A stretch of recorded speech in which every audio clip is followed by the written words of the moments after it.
Okay, we're live. Thank you. Good evening, council and folks at home. Welcome to our first meeting of April. Council, we have full council here tonight. Mayor is joining us from virtually. I'd like us to begin by acknowledging that we gathered today in Mi'kmaq, the ancestral, present, and future territory of the Mi'kmaq people. Today we gather with the intent to follow the living peace and friendship treaties with respect, cooperation, and coexistence. At the end of our regular business, there will be an opportunity for folks at home to ask questions. So if you have any questions, kindly type them in on the YouTube chat function, and we'll be able to get them at the end of the meeting. You have an agenda in front of you, Councilor Feeney? Deputy Mayor, with the consensus of council, I'd like to move to approve the agenda with the following edits. Item 3.1 be deferred to a meeting at a later date established by staff. And item 4.1 be recategorized as correspondence information items. And with those following edits, I'd move that we accept the agenda. Pardon me, thank you. 4.2 be moved to correspondence information items. Thank you. Moved by Councilor Feeney, seconded by Councilor Wilson. On the question, all in favor? Motion is carried.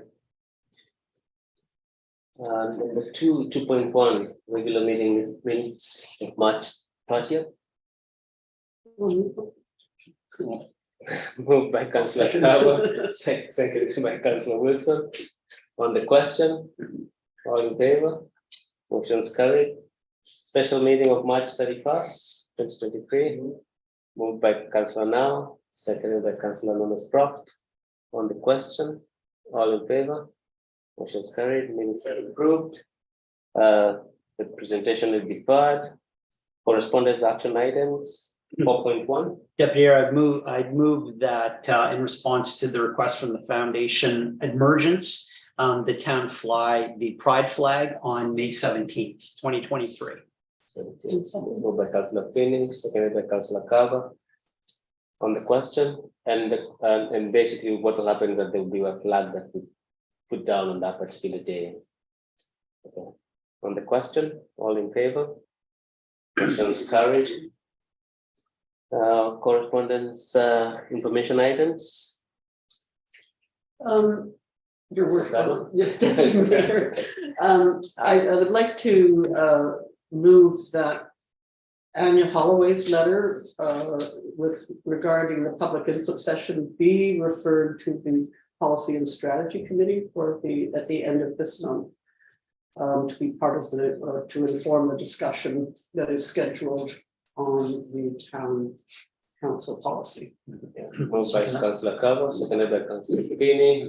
On the question, all in favor? Motion is carried. Yeah.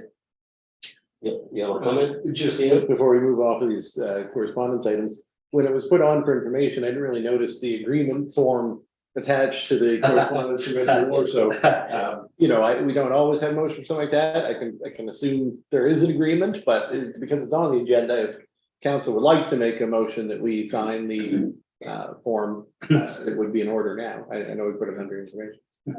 If I may, I'm not going to make a motion. I want to ask a question, which is what project? Has there been a public announcement of this funding, and what project is it funding? It was very dramatic, the turnaround on this. The money arrived in our account before we got notified what it was for. So it's one of those situations where Crystal comes up and is like, does anyone know where this money came from? So, but it's quite open-ended. I mean, we basically have the next 2 fiscal years to spend it on 4 categories, and we just have to report on doing that. The categories were, I believe they included accessibility, active transportation, housing. Where's this one? Swimming pool. Well, it would Seniors long-term care. Seniors long-term care. So it would apply to a lot of projects that we have. I had thought that I would identify in the budget documents some projects that would be eligible, and then council can consider what the alternative source of funding for those projects would be and whether we want to apply to them, but considering there's been a lot of talk about the provinces putting money out there for accessibility, this is certainly the biggest single shot of money for accessibility that we've had the opportunity to. Is that common for them to issue money or funding open-ended like that? This is the same method that the federal government used with the Safe Restart money during COVID, so including it showing up in the bank before we knew it was coming. So that part is, you know, there is a precedent. I can't think of when the province has done it quite like this before, but I mean, I like the way they're going with it, you know, like giving us money and then letting us figure out what it applies to is a good way to go. Yeah. It might be ending year. Well, it was definitely end of the year money. There's no question there. Came out on March 31st. Councillor Feely.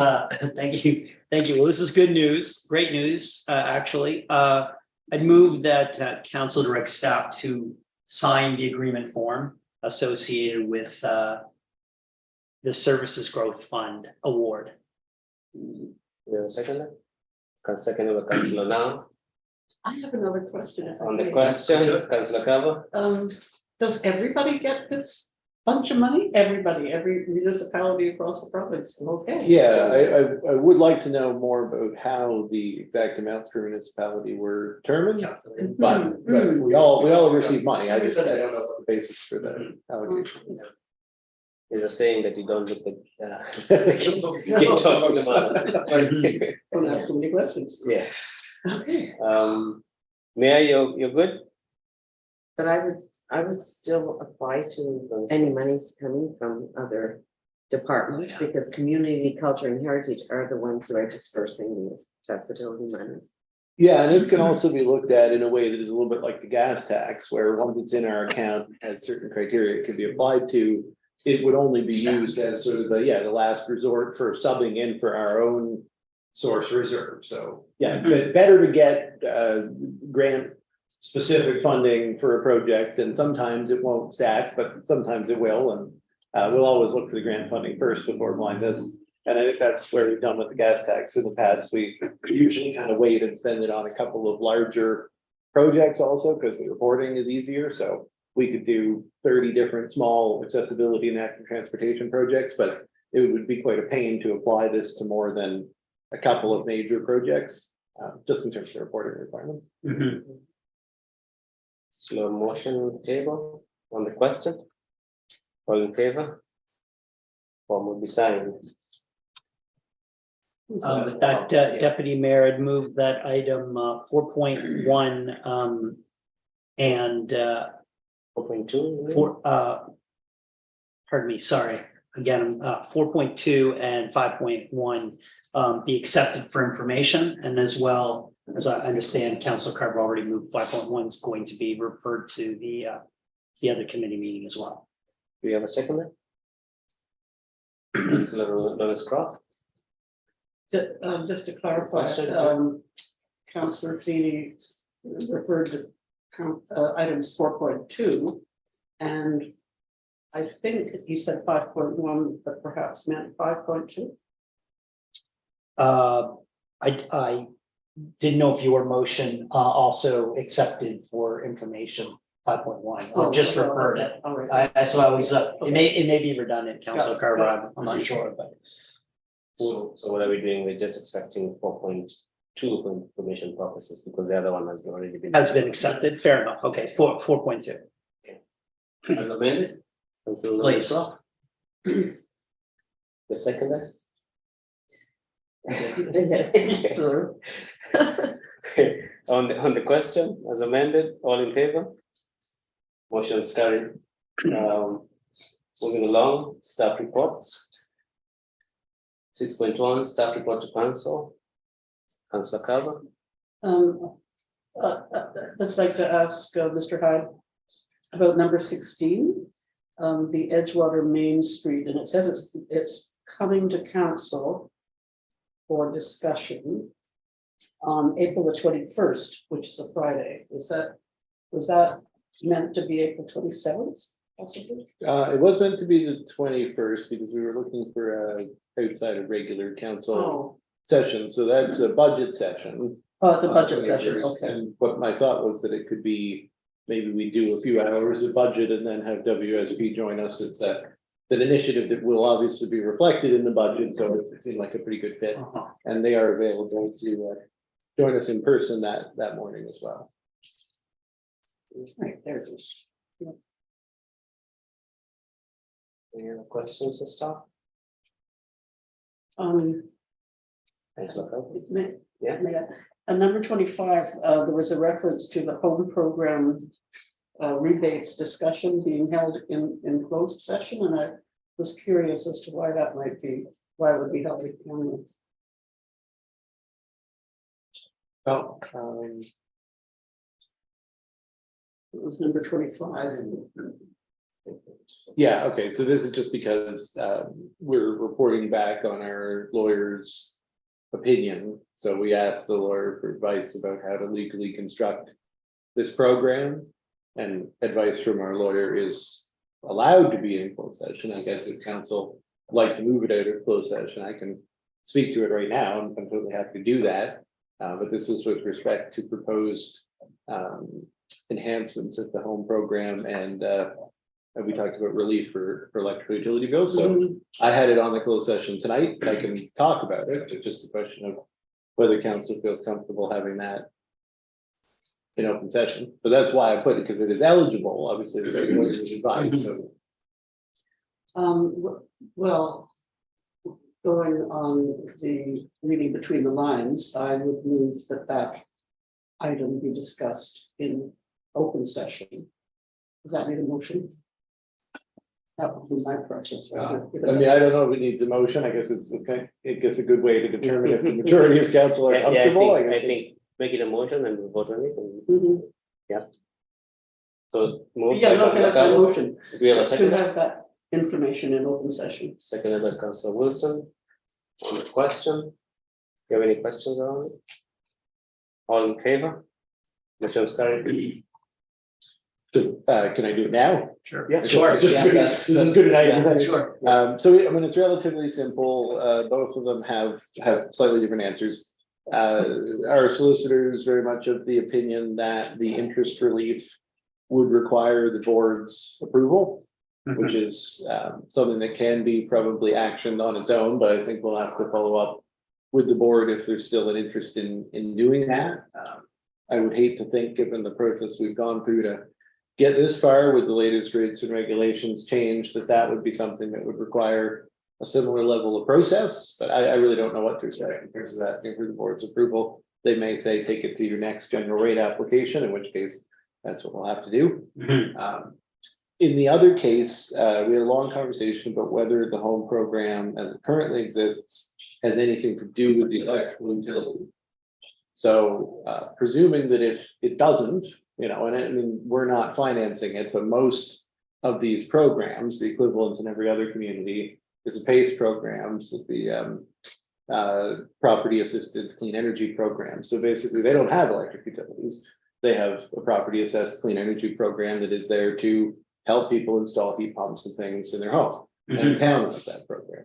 So if the home program is run by the town, which I mean, I think genuinely it is, but we haven't really ever stopped to think about which one it is, because there's to this point, no cost to the town to operate the home program.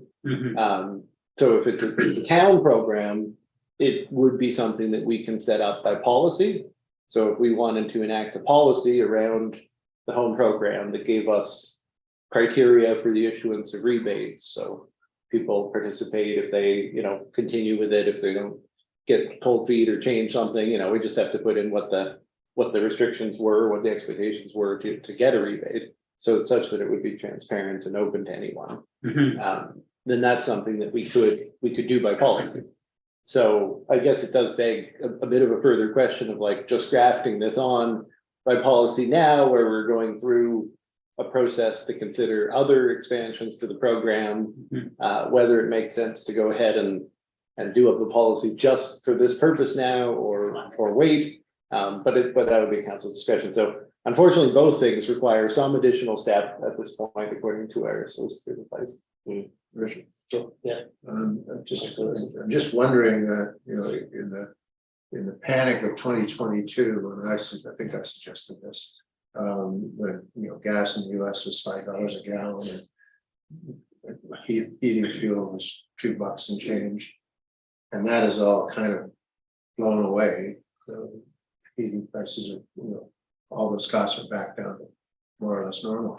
Is it really worth pursuing this at this point, or I guess asking the question a different way, would it make sense to just dot the i's and cross the t's and get a program ready should we have another mess like that in the future? I mean, my advice would be pending the board confirming whether it would have to go through GRA, is that most likely the interest just becomes part of a larger regulatory package. And we already knew that about 18 months from now, we would probably be going back with another filing, most likely to deal with a whole bunch of regulatory stuff that is out of date and needs changing, but didn't get included last time because we were focused on getting the rates. And then as far as the setting up of a policy around the home program, I mean, I think it makes sense to wait till the review that Lauren and external consultants are planning to do, to come back and give us more recommendation, because it's always been my expectation that at some point we would want to have a PACE, like a quote unquote PACE program, just because there are things that we may not be able to get a private financing party to finance on behalf of our residents. And if we want to finance those things, the only way to exempt it from our debt ratio is through a PACE program. So that is a significant thing to consider, because the province has basically allowed the debt owed to you from somebody participating to count the same as our power purchase agreements with the renewable energy. So there's a big incentive there down the road. If we started putting our money out on the line to give people assistance with certain things, which again is to fill the gaps in private financing, presumably, then we definitely would need a robust policy. I think you actually would need a bylaw at that point. So maybe it makes sense to just wait. It would be my suggestion as well. Any other questions, comments? On the board report, Do you have a motion to receive? motion to receive, A motion to receive. moved by Councillor Carver. You have a seconder, seconded by Councillor Feeney. On the question, all in favor? Motion is carried. 6.2 Solar Garden Stormwater Management Plan update. So thank you, Mr. Deputy. So this is anticipated now, I guess, for a little while from council. So this is what we were wanting to put the engineer's recommendations in the context of last summer's stormwater management plan. So obviously, you make a plan, and it was stressed at the time that the plan will evolve to accommodate the conditions. And we've had some adverse conditions this past winter that were the subject of a prior report back in February about the heavy rainfall volumes and everything else. So this is bringing it back around to an amended management plan and an associated request for the approval of 2 change orders. And these would be anticipated to be, if not the very last, the most significant steps on our own property with respect to the management of storage. So the request there, the actual recommendation is to approve the 2 change orders and amendments to the stormwater management plan. And if anyone has any questions, I'm happy to take them. Councillor Feeney. I'm just want to make sure I'm looking at the right number. So change order 06 and plus change order 07, is that what we're doing tonight? That's what. So that both of those. Yeah, so change order 6 represented just a sort of improvement revision of the existing swale. If you go to page, the Last page. no, it's not actually the last page. It's when it gets gigantic. Go to the map page. I can't tell on mine what page it is. It's just saying 1 of 1. Not super helpful. But anyway, the map does actually show the second swale that is the subject of change order 7. It's in blue there, running near the property line. And it's intended to pick up, obviously, the space between the first swale and the property line. So, I thought we had a, just so we understand the cost of the change request. Is the cost of the change request the 31,379 plus the 27,806? Believe it is, isn't it? Yes. It's both of those. Okay. So that number is higher than our earlier memos. Correct? Like the memo, These are the two that have been recommended. Okay. From the beginning, yeah. Initially, they didn't come through at the same time, so the first one No. that comes through and just fair enough. yeah. So just, I think when we talked about this before in our memos, this is before we all had the opportunity to walk the Sampson Walsh property, which I thought was time well spent and went well. This is I think this is a more significant financial investment, but one, I certainly support. I'm sure all the rest of the council supports as well. Hopefully this will get us a long way towards the resolution, but I do think it's important for us to be able to communicate to the Sampson Walsh family that these are the kinds of numbers that the council is appropriating to try to resolve the issue. These are large dollars. Yeah. And fair enough, right? Fair, we should do this. But Yeah. it's a lot more than we thought it would be. I guess my follow-up to that is that these are all within our property. Nothing is being done Yes. on their side, so we still anticipate that there will be some work that will be done there. Yeah, I would say it takes a different character. I wouldn't say we anticipate there will be some work that will be done there, but rather there have been impacts on the property, and we do need to have that conversation with property owners about making good on the impacts that have happened. And hopefully, once this work is done, there will not be a lot of ongoing impacts on the property, but obviously they'll want to see that before they settle down. Councillor Khan? While we were visiting the Sampson Walsh property, Mr. Sampson referred to the fact that the top of the hill had been essentially shaved off in the course of building up the land for the panels. And that had, whereas previously water used to flow in the other direction towards the back of the property, more of it was now flowing to the front towards the front of the property. And I noticed somewhere in the report, and I'm sorry, I was having difficulty pulling it up, but there was a reference to the fact that there had been a plan to provide some ditching or drains heading south towards the back of the property. That they had said actually towards what had been originally been planned to be the truck turnaround area. So was that done? I couldn't decipher the plans to see whether that was done or not. Whether that Yeah, I drainage might have towards to that- get back to you about that. I mean, my understanding of the change is that it used to be the hill was more of a crest, which resulted in the water going towards the road and thereby into the road drainage down the hill. So I don't think it ever, I mean, the crest of the hill would still have been the high point. I don't think anything from there could have flowed the other way, but a lot of it would have gone off to the ditch on the side of the road. And now it wouldn't do that because it's no longer built up. Yeah, I don't know. There's nothing on the plans about direction of water at the back of the property. I know they did move the land around. Maybe that was sufficient for that.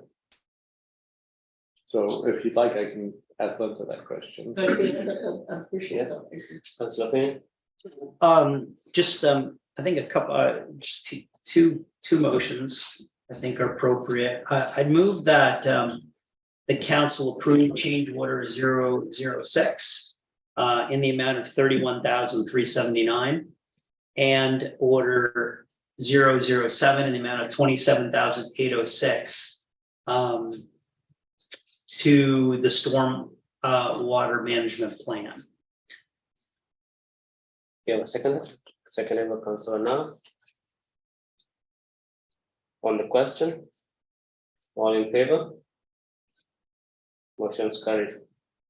And Dylan, I think I'd move to request of staff a briefing when convenient about the overall project status. And with these change requests, I think we just like to see where we are relative to the contingency. And I'm sure we knew that the contingency was certainly under pressure. I think just a nice, short and sweet couple paragraphs on where we are on the overall budget would be helpful sometime in the next month or so. Yeah, no, it's no problem. So a written format is okay for that, and if there are questions, we can get one in here if we need to, but yeah. Or even in When line, we get a monthly report. every even month, in, it's even in asked for next, some even in time. next month's report. Yeah, okay. You know, Doesn't need a motion. no motion, I guess, but if we could just have that included, would be helpful.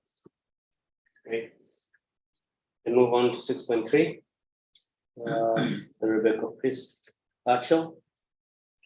Thank you. So this one was directed to us, and I will admit off the top, we don't have a lot of experience or capacity with this kind of thing at the staff level, but we did some research. Kelly did some research into it, and essentially our recommendation is that if the town wants to encourage something in a recreational or cultural sphere, we've usually tried to do it through partnership with another group that maybe has more capacity to do it. And given that it's budget time, the thing we could do to catalyze that would be offering a grant to assist with the cost of such a thing. So maybe rather than us putting something on, somebody would come forward, and if they knew that the town was going to assist with the costs, and then Kelly had also identified that African Nova Scotian Affairs is more able to fund a nonprofit group to put on this kind of a thing than the town. So then they'd be able to access both provincial and town support to put it on. So our recommendation there was that the town direct staff to include a grant for housing an exhibit of There Is No One, Story of Black Girlhood, a series of paintings by Rebecca Fisk in Mahone Bay's draft 2023-24 annual budget, and be directed to advertise this. So we wouldn't need to wait on that if, based on council's previous discussions of grants, if you're so willing to say it would be advertised, we would just set an amount for the grant, or that could be done now and confirmed in the budget process. And, based on the expected cost of hosting the event, I mean, this is not a gigantic thing. So if council wanted to expedite that, I think we could even, if we're comfortable, include an amount, or be willing to let staff just bring the amount to budget, but get the advertisement out there. So anyway, that's our recommendation. So we'd advertise that we're looking for a partnership. Yeah, advertise that we're making a grant available to an organization that would partner with us to host this event in town. Okay. And it has to be nonprofit, right? Yes. Yeah. Yeah, I mean, that's what would qualify them to get into the ANSA funding potentially. I mean, and on our end, it's a choice if we wanted to. I just assume we would want to go with the same general criteria, but we don't have to. Councilor Wilson. Just to say that the obvious partnership in this case would be the Mulvey Senate. They've got the people, they've got the space, and they've done it before. Yeah. And they like money. Well, again, if we do pass this, we can certainly let them know, I guess. And with that in mind, I was wondering, rather than advertise, why not reach out to them? Well, just do it that way, says direct staff to reach out to the Mulvey Center and offer them a grant to assist with hosting this event, and we just go straight that way. That's a cover. Thank you. So this would be a grant entirely from the town's funds. It wouldn't be leveraging a provincial grant. Well, they could use it for that, but they wouldn't have to. Like ANSA does have a grant program for nonprofit. So if they wanted to go bigger with it and access that money, they could do that.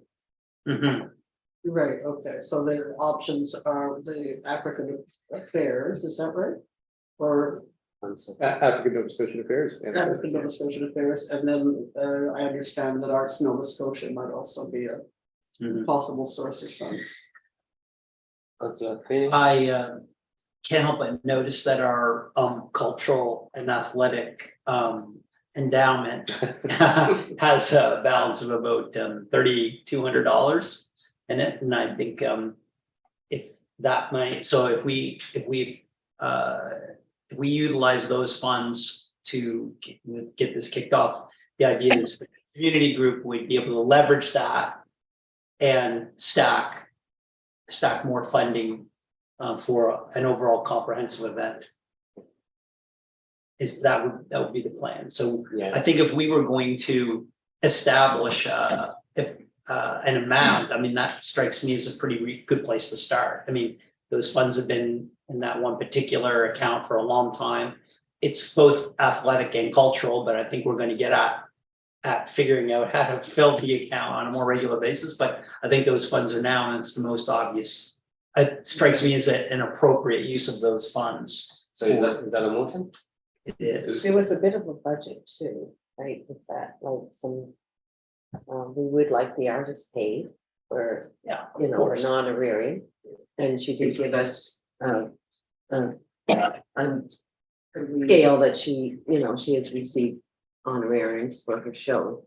And then we may have to pay for some hours of people being in the gallery. There may be, you know, they may find volunteers who will do gallery sitting, but Mhm.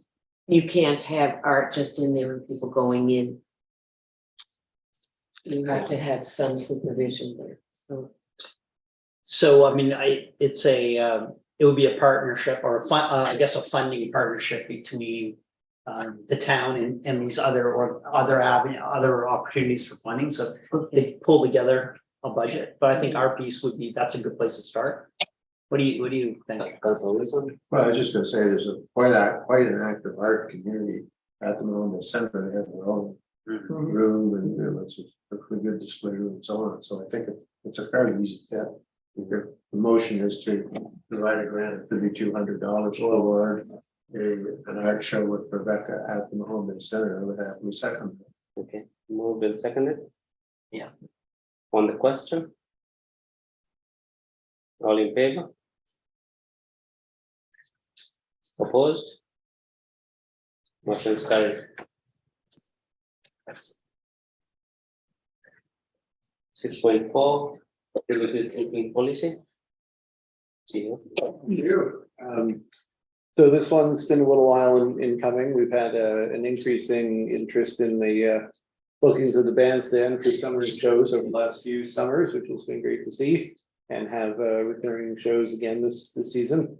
And the ball field has always been well utilized.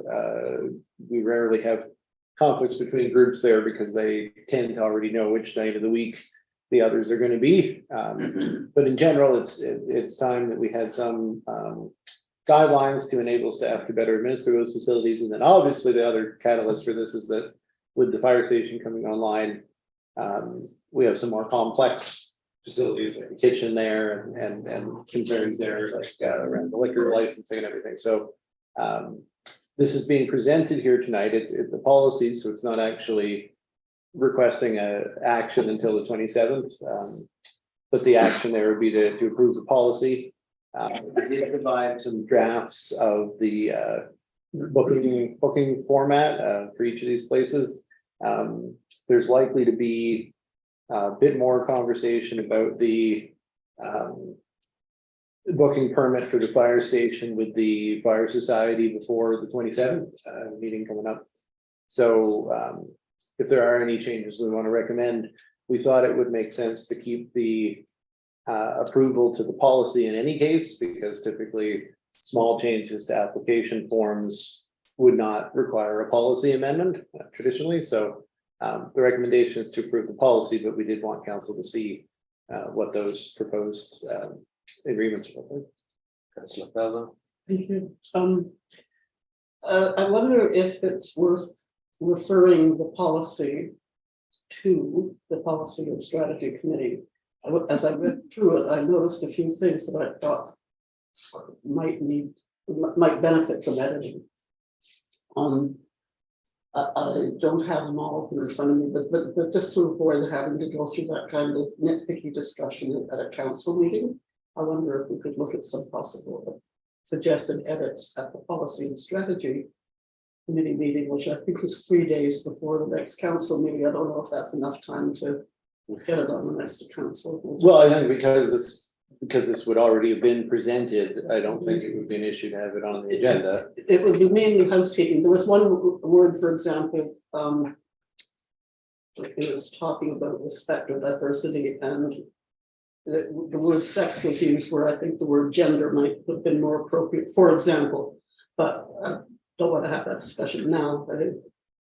It's just some of those other housekeeping kinds of things too. I don't remember what else we had on the agenda for policy and strategy. There was nothing on the agenda when I looked at the minutes and other than the town council policy, which we Oh, haven't okay, yeah, referred that's, to. yeah, so maybe there would be a good, would be enough room to fit Mhm. this in there. Yeah, sure. Fair enough. Does that Is require that a a motion? motion? Yeah. A motion, I'll move that we refer that for further discussion to the policy and strategy committee meeting on April 24th. Moved by Councillor Carver, seconded by Councillor Finney. Just to speak to that, so the fire department, are they in possession of the draft yet? Of the draft booking document here. Yeah, I mean, the policy kind of in its current format. I'm sure that we're just talking about, small edits versus material changes. I'm just wondering. So I was gonna meet with folks tomorrow and go Okay. over the document. Get their We have feedback. another document that is essentially trying to make sure, and it will come to council shortly, the intention would be time for this one. Okay, fair To enough. actually be like, okay, so the fire department and the town, or the fire society, I have to watch myself here. The Yeah, fire society, the department's the department of town, the fire society and the town had an MOU before the hall was constructed. Around ensuring that the society had the first use of the facility.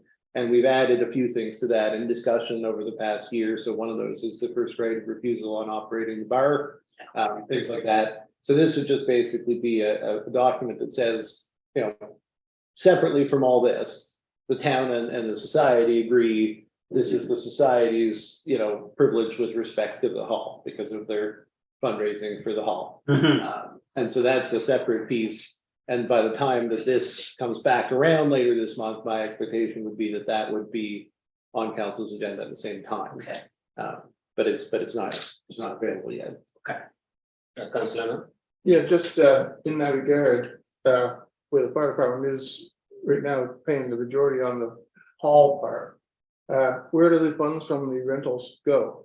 There's nothing mentioned as to where they are assigned to, which is. Yeah, no, that's a From the good hall point. part, or- The thought was that donations would, or funds would be, what am I trying to say? Income from the rentals would be considered donations to the equipment reserve.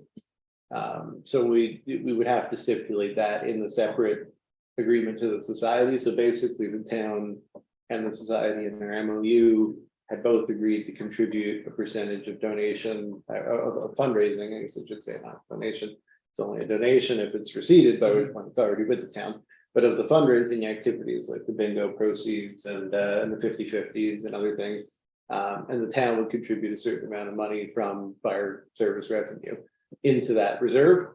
And so this would be to say that over and above revenues collected by the department or by the society, revenues collected by the town for the purposes of rentals would be put into that reserve. In addition to a portion of the fundraising activities, which they don't go through the So town. they that go- made clear to the society then that this is what's gonna take place. And it'll be in writing before this happens, so everybody will have to, that's an agreement that the directors of the society would have to sign on their end and the town on our end. Any further questions? We have a- Same with the bar, has there been any progress? I know we looked at it on licensing the hall on a regular basis, so that it would be licensed all the time, so we wouldn't have to go through temporary permits and all this. It's absolutely possible. I mean, at the staff level, we've done work on it. I think, Kelly, I don't want to put you on the spot, but we're basically waiting for the department to identify people whose names would go on the license. Is that accurate? A specific person needs to apply for that liquor license, because there's a criminal record check involved in things. So we figured we'd talk about that tomorrow and hopefully somebody's willing to put their name down to that and. So yeah, that's the only, I think the only. Something makes it a whole lot easier, especially either we have a part of the function of our own going on, to not have to keep applying for license permits and all that stuff. I've heard some thoughts about some of the licensed events that you guys could do if you have, Yeah. Yeah, I think it's a good way to make revenue for. Makes extra revenue. For the equipment reserve. We have a motion on the table. On the question, This is to refer. yes, to refer to policy and strategy. On the question, all in favor? Motion is carried. 6.5. All fire hall options. Thank you, Mr. Deputy. So this, we had a specific direction to provide information back to this meeting on April 11th. I believe all the information has been provided. I think it was a little tricky because the motion was very clear that this information should be provided, but some of the information, and again, to our earlier conversation, staff felt was appropriate to keep in confidence. So this report in some ways puts it out there that this motion has been fulfilled, but at the same time, some of the materials presented are presented in confidence. So there is a recommendation here, the council accept this report for information. Obviously, this is a much bigger subject, and accepting the report for information doesn't really get us anywhere. But the question here would be to council, you know, how do you want to carry this forward? We're into budget discussions now. It's an appropriate time. If there's some closed session conversation about the items that were provided in confidence, I would suggest we take that into the closed session this evening. But if there are any questions or comments or anything that anyone wants to make an open session, that would be. Basically, the only thing we're discussing tonight is to accepting this for information, it's not to regarding what's going on with the hall or like that. So, I mean, my recommendation until council's had time to discuss in closed session would be to just accept this report for information. There might be more action tonight Required. if we, in closed session, if we decide to take any other steps, but we're into the budget process. So this, the notion of a something, something in terms of either a new or renovated facility for public works is going to be in the budget anyway. But it says a new or renovated, doesn't answer the question. We're not budgeting anything for divestiture of the facility. If in fact council pursues that, and if there is revenue, that will be something that will be a bonus, quote unquote, I guess, to the budget. You wish, Councillor Campbell?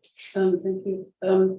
So one of the comments in the Yoast report, in where the cutting back report, that one, was about losing some of the washing vehicle, the capacity to wash vehicles. And so I wondered if Public Works were on that site, whether they could wash vehicles in the fire hall station. I mean, is that an option? So the Yoast report was about building a new building, and you're saying if instead of that, if they were in the fire hall as it currently stands, or? No, one of the cutbacks that they suggested was in their two versions, their expensive version and their less Yeah. expensive version. The less expensive version, one of the cutbacks was not having the vehicle maintenance and heated place to wash vehicles. So I wondered if they would be able to wash vehicles in the fire station. Oh, in the new fire station? Yeah, in the new fire station. Oh, okay, sorry, that was Yes, where I was confused. I don't think it would usually work out to do it. I mean, if there was a particular like event could be coordinated with the department, but I think most of the time it's more of like end of a plow, you know, make sure that the equipment doesn't get put up dirty type of thing. So I don't know how much it would be possible, but you know, every now and then with coordination, you could move the fire trucks a bit and you could make some room. Somebody is certified to move the fire trucks. Yeah, no, you have to have the department on site. We just have public Which is works. another Yeah. issue, so. Well, you know, I'm really pleased with this progress. I think this is the information that we've been looking for. It's coming in. And I really do feel now that we've received this, we can start having an intelligent conversation about the various options. And one of the options, there's a number of options outlined here. And one of the options we have is just to not do much and just kind of keep the status quo. And we have a number of other good options as well, but at least we have some real numbers to look at now, Dylan. So I think very appreciative of all staff being able to get us this far. And, you know, in the next couple weeks or months, we'll hopefully make some decisions. Any other questions? Comments? Just move to accept the report for information. Moved by Councillor Wilson, seconded by Councillor Lawrence Croft.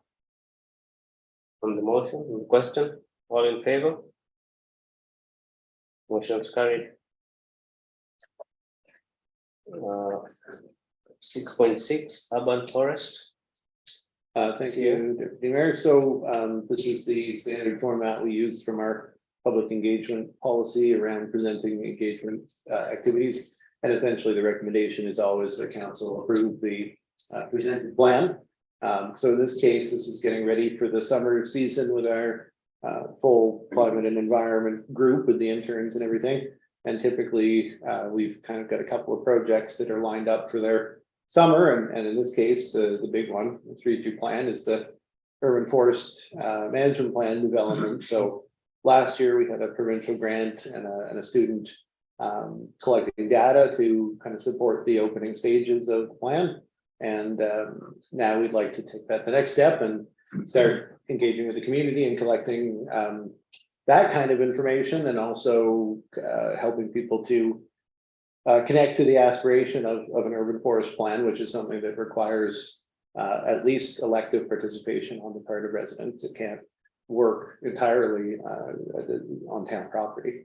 Obviously, the urban forest, it transcends our property.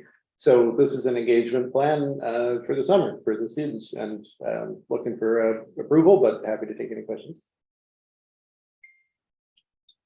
The thought would be at the end of this phase, we would contract, we'll essentially say, here's all the data, here's all the public feedback, here's where we'd like to go. Somebody who is a forestry management professional put together the actual plan. Councillor Wilson? Yeah, I'm a bit puzzled by this whole thing. And I guess what I'd like to get, maybe this isn't a possibility, but could you paint me a picture of what the end result of all this is going to be? What is the ultimate objective of this whole plan? What's it going to get us? So And if you don't mind, if you sure. just Yeah. piggyback on that a little bit. When I was reading it, I was curious about, so I remember we had long deliberations about is it a tree bylaw for the town, and whether this is another name for a tree bylaw. So an urban forest master plan or management plan, we're basically talking about a planning document. Yeah. So similar to housing strategy, it would consist of actions, and some of those actions would be things like trees policy with respect to trees on town land, trees bylaw, or municipal planning strategy provisions with respect to trees on private land. But it would also include engaging with people in getting them to plant trees in a certain way on their properties electively. Essentially, the notion is to map the urban forest that exists, think about what could be done to improve the health of the urban forest, and then provide actions that the town and residents can undertake in that respect. And Halifax has one. I mean, it's not so different from that one. If you want to go look at it, so there's this quite lengthy, this Halifax document. But a big part of it is just understanding the nature of the urban forest. So that's where a lot of the work that's done is mapping. That's where we had a student last year who mapped every tree on public property. So presenting that and being able to have people comment on, okay, so I can see how my property is part of an area of town that has these characteristics with respect to the urban forest, that if I would plant this type of thing in my property, it would support that development of the forest canopy. That's the type of thing we're looking for. Yeah, I just was shocked when you said that he mapped every tree on public property in town. Yes, well, not on, sorry, every tree on public property aside from naturalized properties where they're covered in trees. Oh, okay, Yeah, so. yeah. So yes, the forested properties are classified as like a polygon asset. So basically the Just asset a itself big- has aggregate okay. stat, yeah. All right. So we didn't go into Jubilee Park and do every tree, but there's an amazing number of trees on town property that are just on streets and parkland and green space. So I wouldn't be expecting someone to come to my place and count all the trees. No, but you would be encouraged to put your own trees up into a map. I think is one of the things the students will work on this summer. Okay. So getting people to post their feedback. So, I mean, I think about the, we just removed 23 trees from Bayview Cemetery that were at end of life or already dead. And, but what we don't really know is we don't know how many trees were there 50 years ago or 100 years ago. There was no baseline. And the easy part really is the cutting of the trees. The hard part is getting money to plant new trees where the old trees used to be. And so when I think about the decision the council made with regard to the solar garden corridor, where the intention is to, at least mathematically, if we cut a tree, our intent is to plant a tree. Obviously, we're cutting a large tree and planting a small tree, but you need a baseline math to know how many trees are in the town, so that, because we have a lot of trees that are the same vintage. And they're all gonna die at the same time, and they all need to be replaced in some kind of a planned way. So I think there's a lot of merit to proceeding with just having the raw numbers, especially on town property. And that might be of interest to individuals with their personal property, but as it relates to town property, I think this is going to be a foundational piece of information that we'll refer back to for probably decades, would be my Yeah, that would sense. certainly be the hope, and I think, talk about private property, we do need to acknowledge that if we're going to replant the number of trees that are cut down when we do something like the solar garden corridor, Mhm. that there should be an expectation those trees will have to go on private property in Right. addition to public property, or they won't Right. survive, right? So what this will help inform is where would we want what trees to be planted on private property? And then presumably we would make them available with a larger plan in mind. And hopefully that would lead in the long term to have better, healthy forest in town than people planting, the decorative thing that they might choose in that situation, or as unfortunately happened, a lot of the centennial trees, putting them in locations where they didn't thrive. We've since had to replace those trees and realized that when we picked the locations, we weren't doing it with a lot of knowledge about how those trees would contribute to the local ecosystems. I certainly agree with the mapping and stuff of the trees on public land. I'm not sure about on the private lands yet. I have to see a little more information on how it's gonna work. But I don't believe that we should be able to go onto a person's private land and say, or control them as to what trees they can remove or what trees they plant and that type of thing. I don't think that we have the right to go onto a private person's property and say, I want to cut a tree down. But to be able to come in and say, oh, you can't cut that tree down, even though it's dying, you can't cut it down. I don't think we should have that kind of control on private property. So those are two separate discussions to be had later, but I just wanted to clarify with respect to the matter. We wouldn't be, just anybody watching, we wouldn't be going on private properties to map trees, but one of the things the students will probably do is give people instructions if they want to go on and add their trees to a map, to an online interactive map. OpenStreetMap is a very interesting use program that our GIS techs use. And that's something where we could just create a Mahone Bay tree canopy map and invite people to place their own trees, but we certainly wouldn't be talking about going in your backyard, looking at the trees. Not as a part of this project. That's what I think. Yeah, thank you. But there will be a door knocking element to it, will there? Yeah, this would be combined with the door knocking elements associated with some of the other projects Okay. going on within the climate and environment. Yeah, so then I envisage this, or envision it as being consciousness raising in part and education, which is certainly what the Climate and Environment Committee is hoping will happen more to really address the awareness. I think regardless of whether Yeah. council eventually undertakes any more compulsory actions down the road, like with the planning strategy, for example. I think regardless of that, there's a lot of value to just in terms of education and voluntary participation. So this engagement plan is focused on that element. But I guess it's not bad to say, if anybody's watching, that one of the things that people will have to look at when we do the Plan Mahone Bay consultation, actually, I think it's next week's fact sheet. They're doing, Upland's doing fact sheets. Next week's, I think, talks about the environment. And there is a provision that currently proposed in the draft documents that are out there of some restriction with respect to planting and replacement of trees when you're developing a property.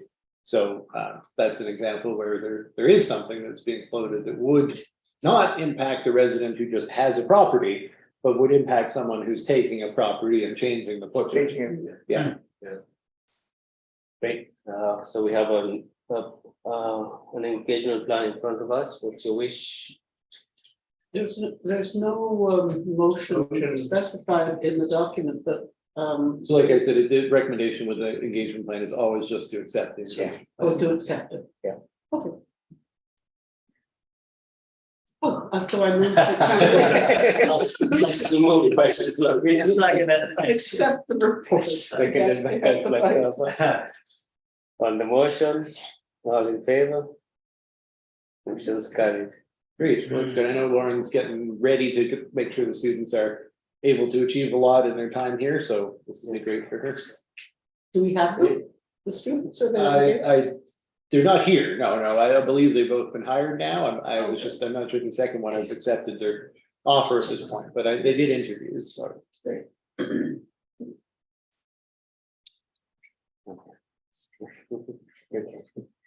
6.7, community solar garden, engaging the youth. So this one came as a little bit of a bonus, I guess. We were after Linda for the stormwater management, and she gave us 2 reports for the critical one. So this is great. We talk about education, and now we're starting to be able to look at moving from a facility that is, fairly secure, or people try to go to it and get told they shouldn't, and sometimes followed home by the police. So now we're at a place where it would be great to potentially start showing people the solar garden, and Area's proposal here is that we could start with some student tours. Obviously, they'd be at appointed times, and the area staff are not there otherwise, they'd have to come for those events. But I think it sounds like a great idea. So the recommendation here is that council direct staff to facilitate student tours of the community solar garden. Councillor Wilson and then Councillor Carver. I was just going to suggest that we might, given the controversy, it might be useful to expand this beyond youth to some of the adults in the community. Yeah, I think it just that the facility, if you say to facilitate tours of the community solar garden, and then leave it to I would staff. Moved by Councillor Wilson. I'll second it, but I also have a question. Question. So am I right in understanding that the tours would be guided by the area staff? Is that correct? That's my understanding, yeah, whether Lauren may join all these tours as Okay. well, most likely, but I think we'll always have. And area perhaps staff. teachers as well. but- Yeah, that would, if it's a Right, school. yeah. Yeah. But it's not town staff. Oh, Yeah, Laura, if it's Laura. our staff, it'd just be Lauren and all other students. Yeah.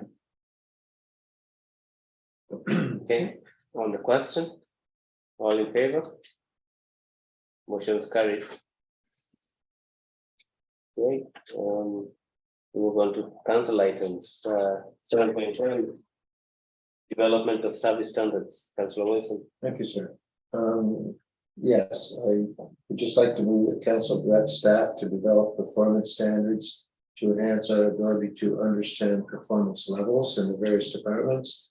And just as an example, the turnaround time for building permits, development agreements, etc. Things like the time after snowstorms till we get the main roads to bare pavement. Cost of water treatment per cubic meter, cost of electricity per kilowatt hour, those kinds of things. Those are just examples. So just to clarify, service and performance standards? or Yes, did I just say, did I say? You just say performance. Well, service and performance, okay, sorry. Service and performance, I'm happy with that. You have a second? Seconded by Councillor Now. On the question, Councillor Carver. So, what is happening in the asset management committee? Because I thought this was the responsibility or in the purview of the asset management committee to be working towards these standards. I think service standards and operational measurements there's a lot of different ways to look at coming at that. Our earlier conversation was mostly speaking to turnaround time. Yeah. Processing time for requests and applications and things like that. I don't think that would normally be something asset management would look at. They're looking at the infrastructure. But there are service standards with respect to the performance of the infrastructure. So we could say like the water quality issues could come up before we would commit to actually replacing the sectional line or something along those lines. That has been done at a a very internal brainstorming level by the asset management committee. So we went down and we kind of level of service discussion.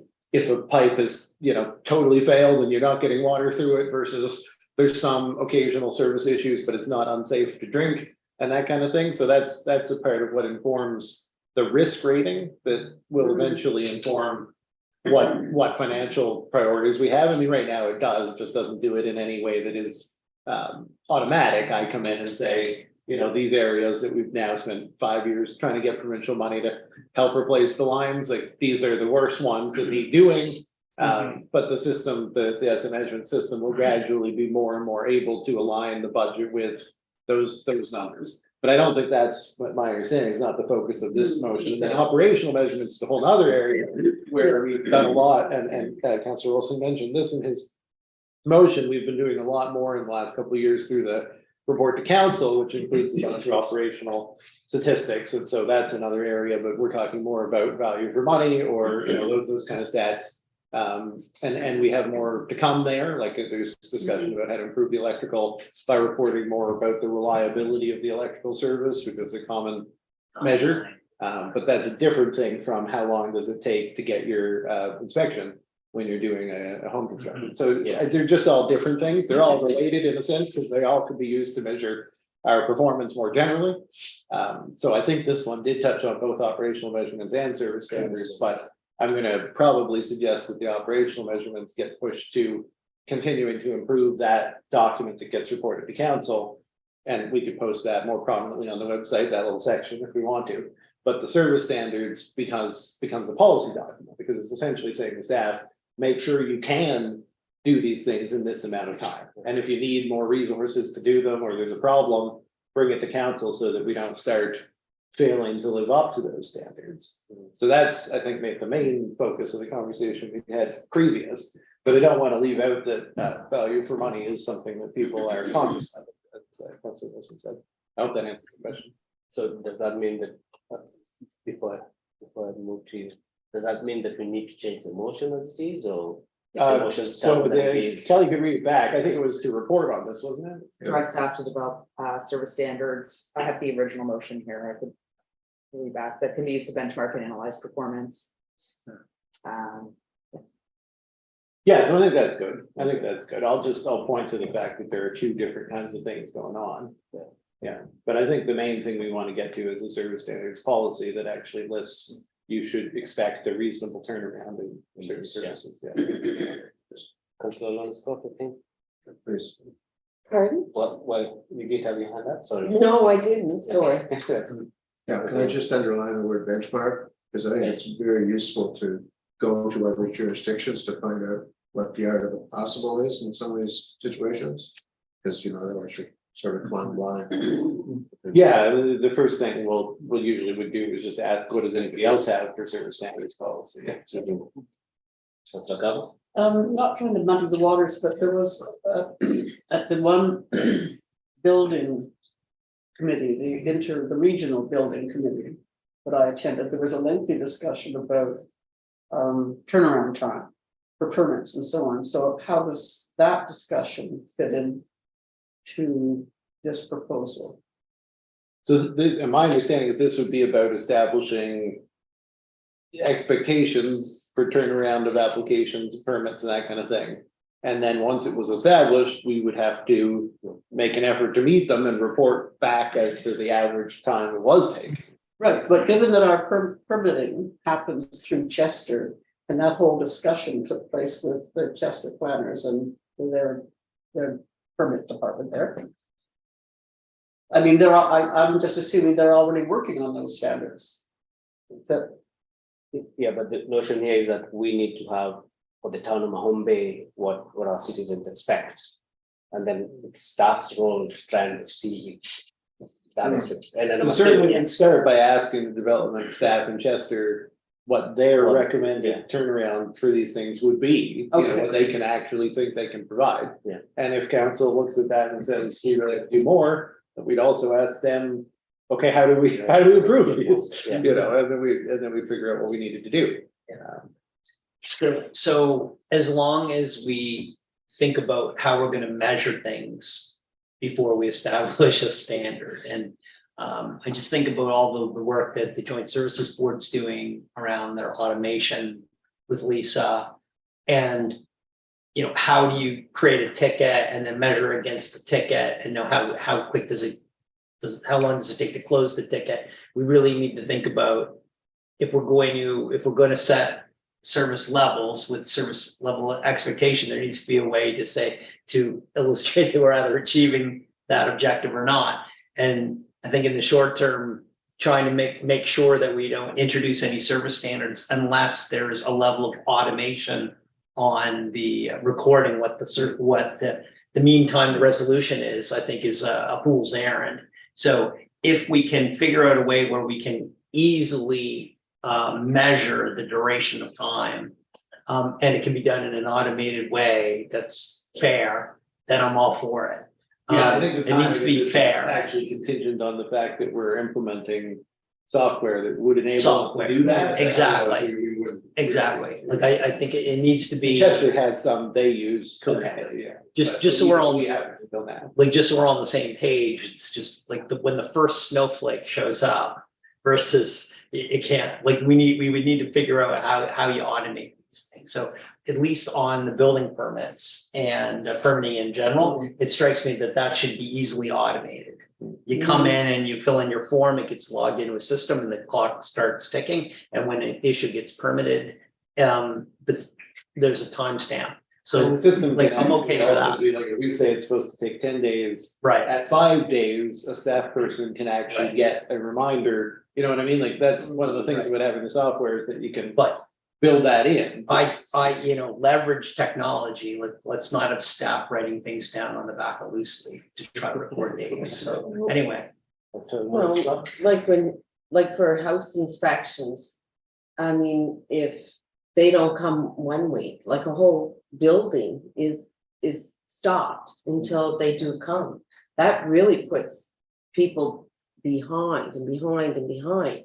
So do we have a way of knowing when that happens and how often that happens? So with to start with, we'll be asking the building and development folks what their current, they have some information, what their current processing times are. And what they think would be a reasonable processing time. And then that's pretty much where we would start. Now, I understand average v, the rare case where something takes a lot longer. We would be talking about an average. I guess if we want to, we will have more opportunity to debate when a recommendation comes forward, we can start talking about something other than an average, we say like a maximum limit or whatever, but generally we'd be talking about average processing times. And so they would look at the outliers and they would look at the ones that go smoothly, and there are, reasons sometimes why one might take longer, but I believe they have, the Development and Building Service now have a way of tracking how long they've had from opening a file to an inspection being carried out. We have a motion on the table. Been moved and seconded. Can't remember who seconded. That's all now. Yeah, so on the question. All in favor? Motion is carried. Service standards you get. 7.2 food cycle science, Mayor. That's your big. Yeah, this is a holdover from the last council meeting when the gentleman came in and spoke with us about the opportunity. His company, federal, provincial governments, and contributions from the municipal government level and the citizen could result in this his company selling their machines that would give us a new level of recycling, particularly on food waste. But when the session was done, we didn't really decide what, if anything, we were going to do with this. We do have a rather extensive program now that MGASB operates, where our food waste is picked up, it is processed, it is recycled, and the outputs are sold to commercial as well as to private individuals in the springtime for their gardens. And I guess the question is, what does Mahone Bay wish to do with this proposal? Councillor Finn? So, like, I thought I was pretty impressed by the proposal, and it didn't seem to take a huge leap of faith to see the business proposition on why we'd be interested. So I think the subject matter expertise to do the due diligence and the evaluations clearly at Joint Services Board. But Yes. when we think like of the Joint Services Board, we're currently using large green cards that are expensive and they being able to move from a $800 or $900 green card to a $200 green card because of the size, the efficiencies, and being able to improve the quality of the end product, I think all speak to the upside. The real question is, would we be guinea pigs on a town trial? I think getting to first base on the opportunity, I think, would be to pass it along to the Joint Services Board and ask them to take a look at it and meet with the proponent and see what they think. And we'll take direction from Joint Services Board on if there's any fire beyond the smoke. So like I would move that we refer the item to the Joint Services Board for their evaluation and request that they take a look at it and report back to us and see if there's anything that we may be able to proceed with on a trial basis. So moved by Councillor Finn, Second seconded motion. by Councillor Falvey. Okay, Next question, Garcia. Just in terms of referring it, are we looking at the applicability of it anywhere within the NJSB's territory? Or are we looking at not specific to Mahone Bay then in terms Yeah. of? Okay. We would. Just wanted to make sure whether Yeah, we're saying, Leslie, we're wondering about whether we could do it, or whether we're just saying we're wondering about whether it could be done through the municipal. Well, Transit. in reading the package, it seemed like the town to participate in a trial to prove it would be economically feasible. Each community would need to spend about $100 per household. But they would need a statistically significant sample, and then they would have to have a different way to make sure that they just picked up the greenhouses, the green bins just from those houses to evaluate the benefits. So there may be some value to putting Mahone Bay forward in trial, like. It could be, or Blockhouse, Mahone Bay Municipal. Anyway, I wouldn't want to presuppose, but it seemed like a good project. Am I allowed to Yes, raise you're my right. hand for myself? So I concur, MJSP needs to evaluate and look at it. But I also think that I would take a leap of faith and actually pilot the program in Mahone Bay rather than wait. And maybe maybe I'm taking too much of a leap of faith.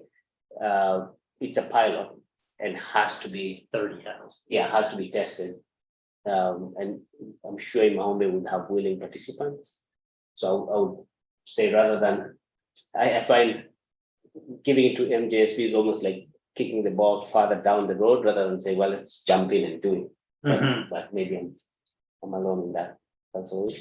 Well, I'm a bit surprised. This is really just a retail piece of hardware. You can buy it Amazon tomorrow. Yeah. And this guy, whoever he is, has just got a really cool way of mass marketing it. Yeah. To a captive audience who's not spending their own money. Spending government money. That's right. Provincial government money. And Right. it's not a composter. I don't think. It doesn't say, the word compost does not appear anywhere that I could see. I think it's just a heater that basically boils off all the water in the food and you end up with a dehydrated Dehydrated. product. Everybody in town is not going to want one. Myself included. It is not, even if you do have one, it's not going to remove the need for a green bin. I just think this is a scam of the first order and we should walk over this as fast as we can. Sure. That's fair enough. Councillor Carver. Yeah, I'm very enticed by the technology but I do have some misgivings about the sort of the sales pitch and the selling. So part of the reason why like the idea of it going to NJSB is for their expertise. And also with the possibility that a pilot could be more than just Mahone Bay, it could be several communities. So that sounded intriguing. And then as Councillor Wilson was speaking, I was thinking, is all this using electricity? Maybe that's good too. I don't mean to be flippant about that, but there are other layers there to think about. Go below. Anyhow, I would like to hear NJSD input before deciding, making any Oh, decision yeah, about. yeah. Fair enough. Yeah. Any other comments, questions? Mayor, you have a comment, a question? No? Okay, we have a motion on the table to reply to NJSP. So moved and seconded on the question. All in favor? Motion's carried. You know, Opposed? I'm opposed, just so I can say I told you so. And a couple of- Yes, no question opposes. Fair enough. We heard you there. Moving on to committee reports, 8.1, Policy and Strategy Committee, draft minutes of March 27, 2023. So I'll do one of the motions from that committee, recommendation from the committee. I move that council adopt the Town of Mahone Bay strategic plan as amended to reflect changes discussed at the Policy and Strategy Committee March 27th meeting. Moved by Councillor Carver. You have a second? Seconded by Councillor Finn. On the question? All in favor? Motion's carried. We have another motion. Councillor Finn. As discussed, I move the council direct staff to request that the Mahone Bay United, or was that I guess it was Mahone Bay United, provide an overall budget for 22-23 fiscal year. Of course, this was in the context of the discussion around the operating grant, with the idea that gaining that information would allow us to know their total operating budget. So that was the kernel of the idea. Moved by Councillor Feeney. Second, the kernel of the idea. Seconded by Councillor Wilson. On the question, Mayor, you had a question? This is for the budget year 23-24, Correct. the new Yeah. fiscal year. Councillor Feeney said 22-23. Yeah, no, Twenty- 23-24, perfect. But it is 23-24. Good. Yeah, Thank yeah. you for that clarification. On the question? All in favor? Motion's carried. We have no new business. Do you have any questions posted by viewers? No questions. No questions? We'll give them a How minute. many people are watching, please? 12 people are watching. Thank you. We'll give them a minute before we move on to our closed session.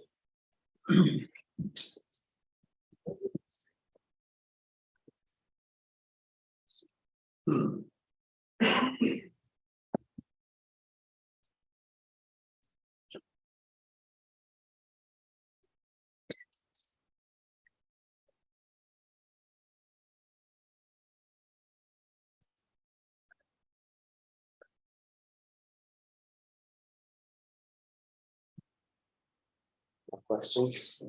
Okay. Thank you, folks. Deputy Mayor, move that we move to closed session under MGA 22-2E, contract negotiations. MGA 22-2G, legal advice, eligible for solicitor client privilege. And of course, MGA 22-2A, which is acquisition, lease, sale, and security of municipal properties. Moved by Councillor Feeney, Second, seconded by the mayor. On the question? Motion's carried.